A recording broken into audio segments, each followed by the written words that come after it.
जय हिंद प्यारे साथियों, आप सभी का एक बार फिर से स्वागत है हम सभी की परिवार एसएल स्टडी में। साथियों, आज के इस टॉपिक में हम बात करेंगे कि बच्चों का सोचना एवं सीखना। आखिर बच्चे सोचते कैसे हैं और अधिगम कैसे करते हैं, यानी सीखते कैसे। आज के इस टॉपिक में हम चर्चा करेंगे। चलिए शुरू करते हैं। तो प्यारे साथियों, अगर हम यहाँ पे देखें बच्चों के सोचना एवं सीखने के बारे में, तो बच्चे सोचते कैसे, आखिर वो कौन सी क्रिया है या प्रक्रियाएं हैं जिससे बच्चे सोचते हैं और अपने अधिगम को आगे बढ़ाते हैं। ठीक है, चलिए। सोचना एक उच्च मानसिक प्रक्रिया है। सोचना कैसी प्रक्रिया है? Thinking is a high mentality process. सोचना एक उच्च मानसिक प्रक्रिया है जो ज्ञान को संगठित करने में महत्वपूर्ण भूमिका निभाती है। तो सोचना कैसी प्रक्रिया है? सोचना एक उच्च मानसिक प्रक्रिया है जो हमारे ज्ञान को क्या करती है? संगठित करने में महत्वपूर्ण भूमिका निभाती है। अगर जब तक हम सोचेंगे नहीं, तब तक हमारे जो ज्ञान का संगठन है, यानी ज्ञान का जो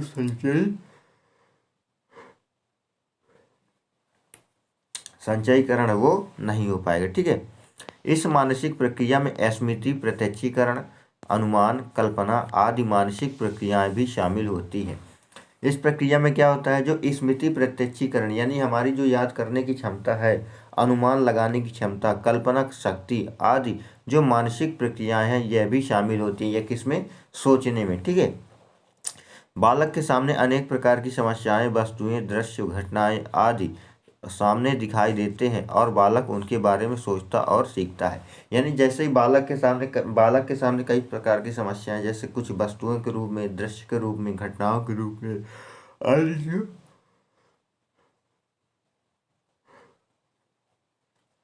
जो सामने दिखाई देते, और बालक उनके बारे में क्या करता? सोचता और सीखता। यानी जैसे ही बालक के सामने कोई समस्या आ गई, कोई वस्तुएं आ गई, कोई सीन आ गया, कोई दृश्य आ गया, कोई घटनाएं आ गई, जैसे ही बालक के सामने दिखाई देते हैं, तो बालक उनके बारे में क्या करता? उन समस्याओं के समाधान करने के बारे में सोचता है और सोचकर उस जो है तो उन समस्याओं का समाधान के बारे में क्या करता है? सीखता है। यानी जैसे मान लीजिए कि उसके पास एक समस्या आ गई कि अब परीक्षाएं चालू हो गई। जैसे ही बालक को पता चला कि उसकी जो कक्षा 5 की जो परीक्षाएं वह प्रारंभ होने वाली हैं, बालक तत्काल तैयार हो जाएगा और रिवीजन में क्या हो जाएगा? वह लग जाएगा, ताकि वो परीक्षा को क्लियर कर सके। ठीक है, आई होप आपको क्लियर हो गया होगा। ठीक है, बालक में सोचने की प्रक्रिया का विकास एक निश्चित क्रम में होता है।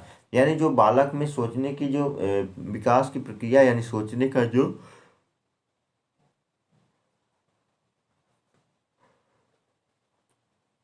जो थिंकिंग एबिलिटी है, यह एक निश्चित क्रम में होती है। यानी यह जन्मजात नहीं होती, यह एक समय बाद बालक में आती है। ठीक है, आई होप आपको क्लियर हो गया होगा। आगे बढ़ते हैं। प्रत्यक्षीकरण के आधार पर बच्चों का सोचना, यानी बालक जो होता है वह किसके आधार पर सोचता है? प्रत्यक्षीकरण में। जैसे बच्चों में इस प्रकार की सोच एक आधार वस्तुओं और परिस्थितियों के प्रत्यक्षीकरण से संबंधित है। जो बच्चों में इस प्रकार की सोच है, यानी प्रत्यक्षीकरण, जैसे ही बच्चे के सामने, बालक के सामने कोई प्रत्यक्ष रूप में कोई समस्या आ गई, कोई घटना आ गई, कोई वस्तु आ गई, तो बालक क्या करता है? इन परिस्थितियों में प्रत्यक्षीकरण के कारण जो है तो बालक में चिंतन शक्ति यानी सोचने की क्षमता आती है। ठीक है, बालक जिन वस्तुओं व परिस्थितियों को देखता है, उसके आधार पर वह अपने ज्ञान का संचय कर अपनी सोच का विकास करता है। ठीक है, जैसे बालक के सामने कोई वस्तु आ गई या फिर कोई परिस्थिति आ गई, यानी मान लीजिए कहीं पे अगर 100 रुपये गिरा है, तो बालक ने जैसे ही देखा कि वहाँ पे कोई वस्तु गिरी हुई, बालक के दिमाग में तुरंत ये थिंकिंग आ गई कि इस जो नोट हो, जो चूंकि ये नोट है, इसको अगर उछालेंगे, ठीक है, उठा के वह अपने जेब में रख लिया, तो बालक के सामने कैसी परिस्थिति आ गई? बालक के सामने परिस्थिति आ गई कि रोड पे 100 का नोट गिरा है। बालक ने क्या किया? रास्ते से जा रहा था, उतरा और वहां पे 100 का नोट ले लिया। तो जैसे ही बालक के सामने कोई परिस्थिति आ गई, कोई वस्तु आ गई, तो उस वस्तु या परिस्थिति के आधार पर वह अपने ज्ञान का संचय, अपने दिमाग ज्ञान का संचय क्या किया कि इस नोट को जो है तो उठाकर हम जेब में रख लें। ठीक है, अपनी सोच का विकास किया। वहां पे बालक ने क्या किया? सोच का विकास किया। ठीक है, आई होप आपको क्लियर हो गया होगा। चलिए आगे बढ़ते हैं। अब दूसरा कल्पना के आधार पर। पहला हमने देखा प्रत्यक्षीकरण के आधार पर, अब हम देखेंगे कल्पना के आधार पर। जब वस्तु हमारे सामने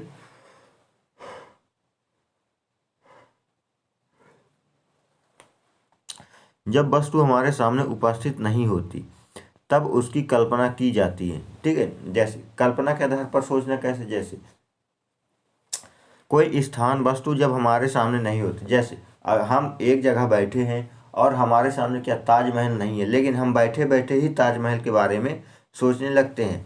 बालक वस्तु की मानसिक प्रतिमा बनाकर अपने ज्ञान का संचय करता है। यानी बालक क्या करता है कि जैसे ताजमहल की फोटो अपने दिमाग में ही ऐसे सोच लिया कि ताजमहल जो है तो सफ़ेद है, संगमरमर का बना है ना। इस प्रकार वो क्या है, वह एक स्थान पर बैठे बैठे ही अपनी मानसिक अपने दिमाग में उसका चित्र बनाकर अपने ज्ञान को क्या करता है, वह संचय करता है। ठीक है, आई होप आपको क्लियर हो गया होगा। फिर क्या, प्रत्ययों के आधार पर सोचना।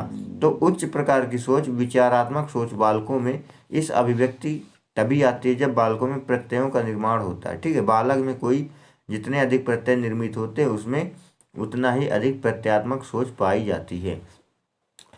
प्रत्ययों के आधार पर सोचना कैसे, उच्च प्रकार की जो सोचने की और विचार करने की जो क्षमता है, यह बालकों में इसकी अभिव्यक्ति तभी होती है, यानी उच्च प्रत्ययों की, जब बालक में प्रत्ययों का निर्माण होता है। प्रत्ययों का निर्माण मतलब चिंतन का निर्माण, यानी चिंतन शक्ति का निर्माण। ठीक है, बालक में जितने अधिक चिंतन या प्रत्यय निर्मित होते हैं, बालक में उतने ही अधिक प्रत्यात्मक सोच जो है तो पाई जाती है। ठीक है, स्थान, आकार, भार, समय, दूरी, संख्या आदि संबंधी प्रत्यय बालक में प्रारंभिक स्तर पर ही बन जाते हैं। यानी बालक क्या करता है, एक स्थान के बारे में, उस आकार के बारे में, भार के बारे में, है ना, समय, दूरी, संख्या आदि जो इससे संबंधित जो प्रत्यय हैं वह प्रारंभ से ही बालक में बनने शुरू हो जाते हैं। ठीक है, आई होप आपको क्लियर हो गया होगा। फिर आगे देखते हैं तर्क के आधार पर सोचना।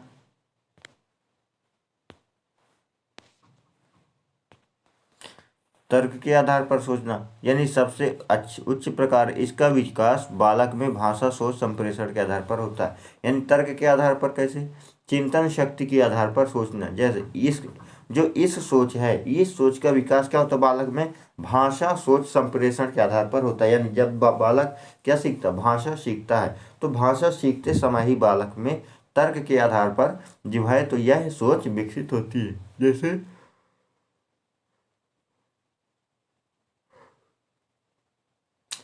जैसे बालक जैसे ही भाषा सीख लिया तो भाषा सोच संप्रेषण, यानी जब भाषा का वह संप्रेषण करता है, यानी भाषा का आदान प्रदान करता है, तो कब क्या बोलना है, कैसे बोलना है, यह जो उसके अंदर जो चिंतन शक्ति आती है, तर्क शक्ति आती है, इसका विकास होता है ना। इसके आधार पर जो है तो तर्क के आधार पर बच्चा सोचने का प्रयास करता है। ठीक है, अनुभव के आधार पर सोचना यानी बालक अपने पूर्व अनुभवों के आधार पर नवीन सोच का विकास करता है। पूर्व अनुभव यानी बालक ने इससे पहले कभी कोई कार्य किया हो, है ना, और जैसे ही उसके सामने कोई दूसरी परिस्थिति आ गई तो उसके दिमाग में ये आ जाएगी कि हाँ, हमने इस परिस्थिति में इस प्रकार इस कार्य को किया था। जैसे बालक के सामने क्या, अगर वह फिर से रास्ते से जा रहा फिर उससे 500 का नोट मिल गया तो उसके दिमाग में तुरंत आ जाएगा, पिछली बार तो मुझे 100 का नोट मिला था और मैंने उठा लिया था, लेकिन इस बार मुझे अगर 500 का नोट मिलेगा तो मैं उसको उठा लूंगा। तो इस प्रकार क्या करता हुआ नवीन सोच का विकास करता है। इस प्रकार की सोच का विकास बच्चों में स्थायी ज्ञान का सर्वोत्तम साधन है। जो इस प्रकार की जो थिंकिंग है, इस प्रकार की जो सोच है बच्चों में क्या होती है, यह स्थायी ज्ञान का एक कैसा साधन है, सर्वोत्तम साधन है। ठीक है ना। जैसे मान लीजिए बालक के सामने परीक्षा आ गई। अब परीक्षा जब आई तो बालक ने पढ़ना प्रारंभ किया, तो जैसे ही परिस्थिति उसके सामने आई उसके दिमाग में जो है तो वह पढ़ना प्रारंभ किया, क्योंकि वह पूर्व अनुभव के आधार पर था। पिछली बार भी उसने कक्षा 5 की एग्जाम दिए थे, इस बार कक्षा 6 की एग्जाम देगा, है ना। तो ये क्या है, यह इसका जो ज्ञान होता है वह स्थायी ज्ञान होता है और यह सर्वोत्तम साधन माना जाता है। ठीक है, आई होप आपको क्लियर हो गया होगा। ठीक है, फिर क्या, रुचि के और जिज्ञासा के आधार पर सोचना। यानी रुचि क्या होती है, लगन, और जिज्ञासा बच्चों में जानने की इच्छा होती है। ठीक है, रुचि का मतलब होता है किसी भी कार्य में करने की रुचि करना। रुचि का मतलब एक तरह से होता है लगाव।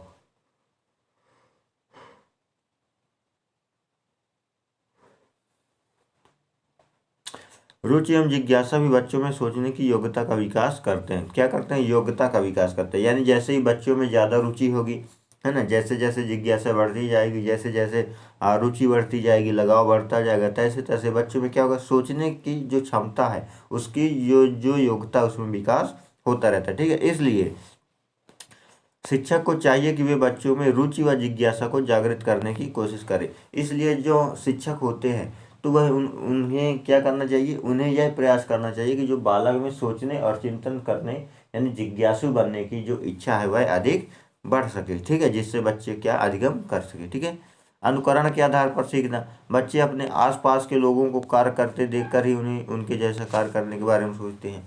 तो बच्चे क्या सीखते हैं? अनुकरण के बारे में सीखते हैं। जैसे मान लीजिए पड़ोस में कोई कर रहा है, जैसे तो वह जो पड़ोसी में या अपने समाज में जो लोग करते हैं, परिवार में करते हैं, तो उसमें जो बालक देखता है कि मेरे माता पिता यह कार्य करते, तो बालक भी क्या करता है? उसी कार्य को करने लगता है। जैसे मान लीजिए माता पिता अगर मिट्टी ढो रहे हैं, है ना, खाना बना रहे हैं, तो बालक भी क्या करेगा? खाना बनाने लगेगा, कहीं कपड़े धुलने लगेगा, कहीं नल चलाने लगेगा। तो इस प्रकार क्या करता है बालक? क्या करता है? अनुकरण के आधार पर क्या करता है? अपनी चिंतन शक्ति का विकास करता है। ठीक है, आई होप आपको क्लियर हो गया होगा।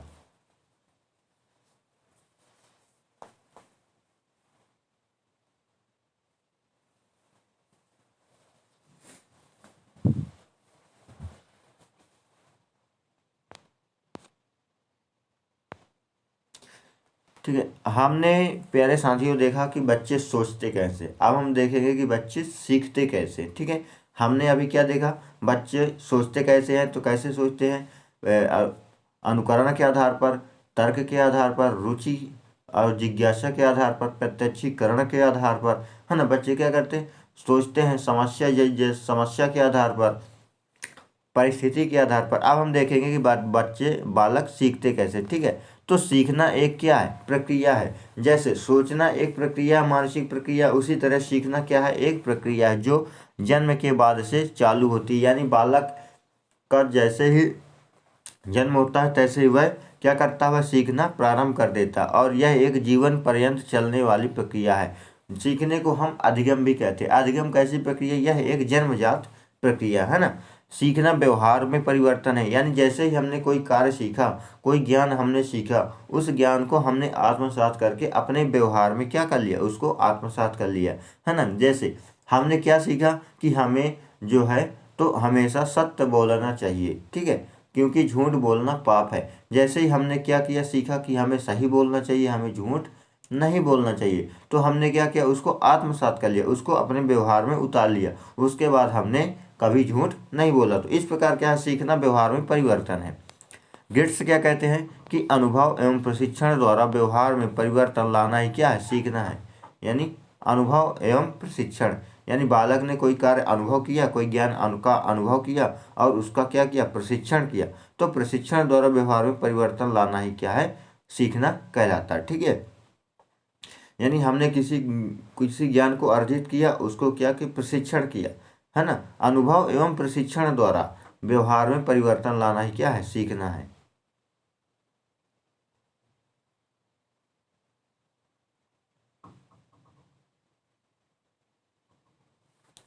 वुडवर्थ क्या कहते हैं कि सीखना विकास की एक प्रक्रिया है। यानी वुडवर्थ महोदय क्या कहते हैं कि सीखना जो है, यानी जब हम सीखेंगे तो वह जैसे जैसे हम सीखेंगे तैसे तैसे तैसे हमारा जो विकास है वह होता रहेगा। यानी समय के अनुरूप जो है, परिस्थिति के अनुरूप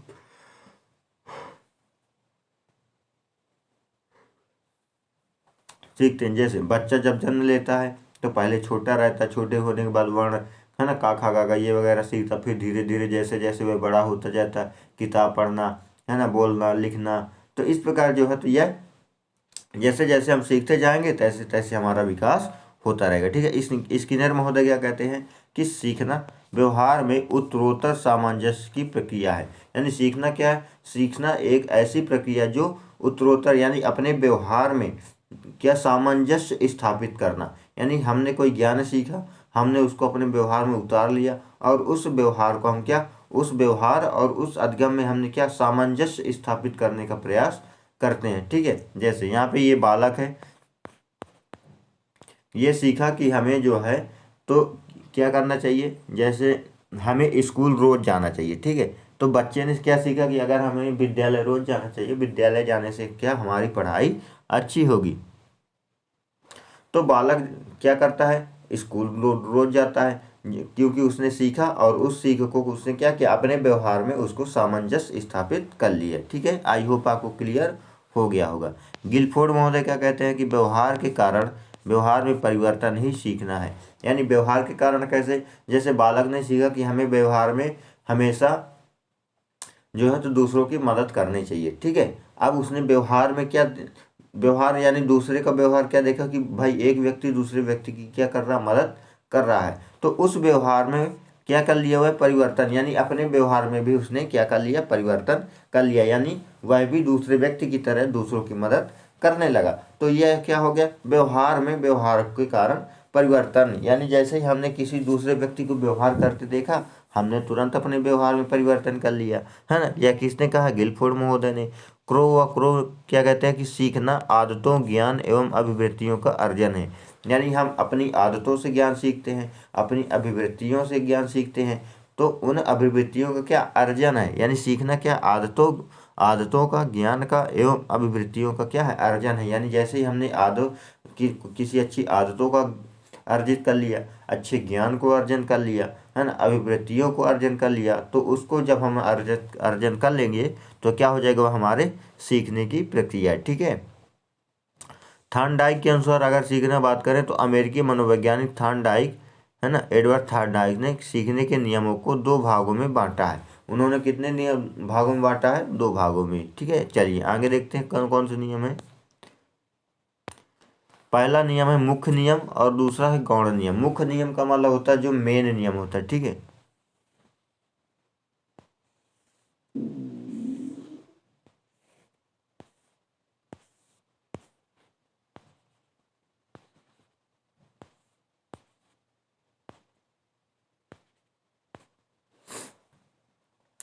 तो इस ये वाला क्या, पहला है तत्परता का नियम।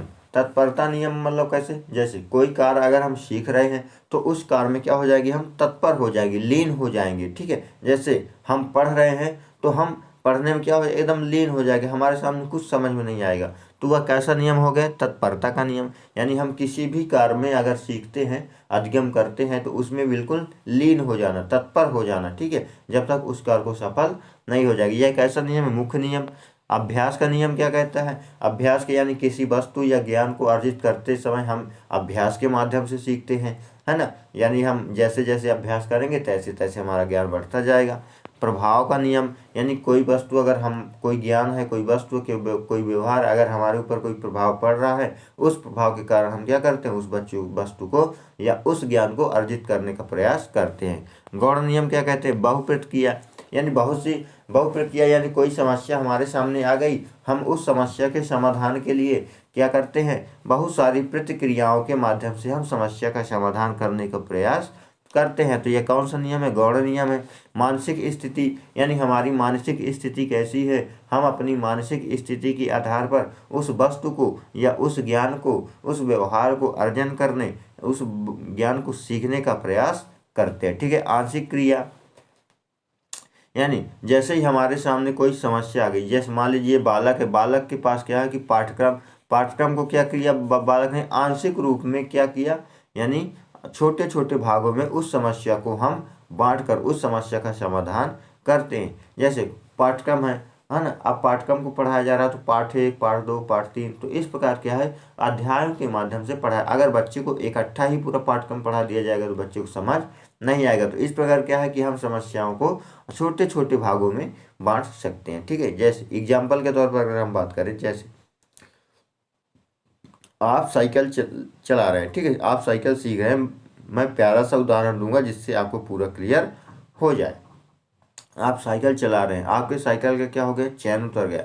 जब आपके साइकिल की चैन उतर गई तो आपके सामने एक समस्या आ गई। अब आप अपने दिमाग में लाएंगे कि मैं इस साइकिल की चैन कैसे चलाऊं। तो आप क्या करेंगे, साइकिल को पहले उतरेंगे, साइकिल उतारने के बाद क्या करेंगे, साइकिल खड़ी करेंगे, साइकिल खड़ी करने के बाद क्या करेंगे, आगे की चैन उतारेंगे, तब ना पीछे की चैन उतरेगी, है ना। तो उससे क्या है कि आपने उस समस्या को छोटे छोटे भागों में क्या कर लिया, बांट लिया और अपने ज्ञान को वर्धन कर लिया। ठीक है, चलिए आगे देखते हैं। समानता या सदस्यता के आधार पर, यानी कोई समस्या है, जो समस्या क्या है कि वो समानता या सादृश्यता, यानी एक समस्या दूसरी समस्या के जैसे, जैसे आपने क्या किया कि आपने अपनी साइकिल का चैन उतराया, फिर अगली बार क्या आ गया, फिर वही समस्या आ गई, तो आपने अपने पूर्व ज्ञान के आधार पर आपने यह सोचा था कि हमने जो है तो साइकिल की चैन इस प्रकार चढ़ाई थी, तो आपने क्या किया कि उसी समानता और सादृश्यता यानी उसी के आधार पर फिर से आप वही क्रिया करेंगे, है ना।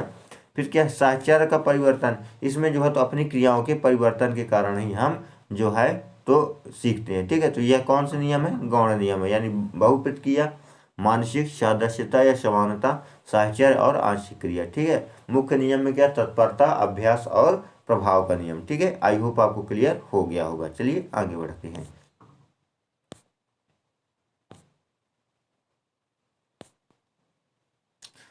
अब हम बात करेंगे सीखने के सिद्धांत के बारे में। कुछ सीखने के सिद्धांत हैं।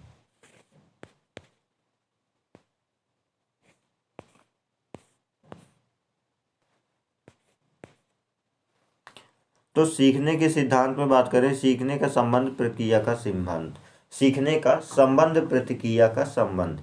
ठीक है, यह किसने दिया, पावलोव के थे, उन्होंने दिया। इस सिद्धांत के अनुसार सीखना एक प्रकार के उद्दीपक और प्रतिक्रिया का संबंध है। उद्दीपक का मतलब होता है भावना, यानी इस सिद्धांत के अनुसार जो यह सीखने का संबंध प्रतिक्रिया का सिद्धांत है, यह सिद्धांत किसने दिया, यह पावलोव ने दिया। ठीक है, इस सिद्धांत के अनुसार सीखना एक प्रकार से उद्दीपक और प्रतिक्रिया का संबंध है। उद्दीपक का मतलब क्या होता है कि, उद्दीपक का मतलब होता है कि कोई हमारे अंदर की भावनाओं का जागृत होना है ना। एक प्रकार से उद्दीपक और प्रतिक्रिया का संबंध है, यानी जैसे ही हमारे अंदर कोई भाव जागृत हुआ, भावनाएं जागृत हुई, हमने क्या किया, उसको अपने प्रतिक्रिया यानी अपने व्यवहार में उसको शामिल कर लिया और क्या कर लिया, हमने सीखने का प्रयास किया। यानी जैसे मान लीजिए हमारे सामने कोई समस्या आ गई, हम जैसे ही हमारे सामने कोई समस्या आ गई तो हमारे दिमाग में वह समस्या के समाधान के बारे में क्या बातें आ जाती हैं। जैसे हमने आपको बढ़िया प्यारा सा उदाहरण दिया कि आप क्या रास्ते से जा रहे हैं, आपको नोट मिला, यानी जैसे ही आपके सामने एक समस्या आई, आपके दिमाग में तुरंत आया कि इस नोट को उठा लेना चाहिए, तो आपने उस जैसे ही आपके दिमाग में उस नोट को उठाने की बात आई, आप तुरंत प्रतिक्रिया कर रही है। ठीक है, यानी जैसे ही दिमाग में बात आई कि उठा लें, तो आप तुरंत उठा लिए नोट को, तो उठा प्रतिक्रिया क्या मतलब, आपने नोट को उठा लिया। ठीक है, बालकों में सीखने का विकास स्वाभाविक क्रिया द्वारा होता है, यानी बालक में जो अधिगम की जो प्रक्रियाएं हैं, जो सीखने की जो क्रिया है, वह कैसी होती है, वह स्वाभाविक आधार पर होती है। ठीक ठीक है, चलिए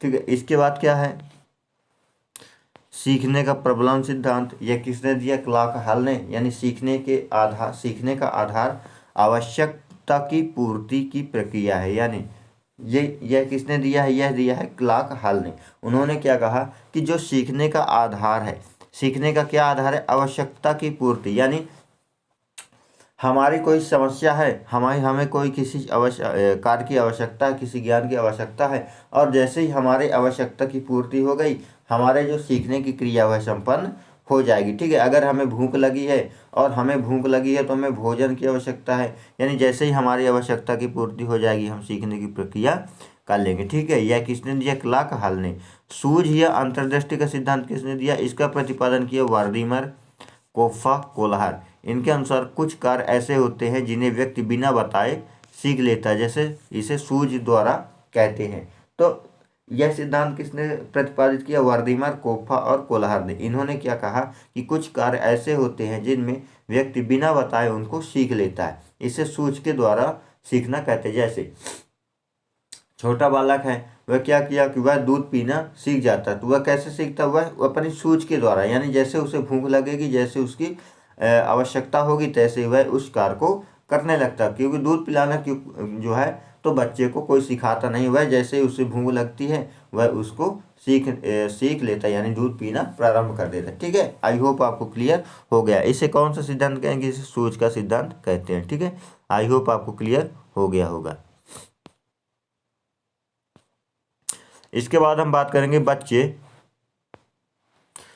बच्चे विद्यालय प्रदर्शन उपलब्धि में सफलता प्राप्त करने में क्यों असफल और कैसे असफल हो जाते हैं। तो इसके लिए पहला कारण है परिवेश, विद्यालय का परिवेश। अगर हमारे विद्यालय का परिवेश अच्छा है, हमारे वहाँ की जो शिक्षण विधियाँ हैं, शिक्षण प्रक्रियाएँ हैं, कक्ष है, शिक्षक है, अगर ये अच्छे हैं, यहाँ की सुविधाएं अच्छी है, सारी व्यवस्थाएं अच्छी है, तो बालक सीधी सी बात है अच्छा विकास करेगा। लेकिन अगर वह उसी तरह वहाँ की जो अपोजिट परिस्थितियाँ हैं, वहाँ का ना परिवेश अच्छा है, ना वातावरण अच्छा है, ना पढ़ाई लिखाई अच्छे से होती है, तो इस प्रकार क्या होता है, बच्चा असफल हो जाएगा।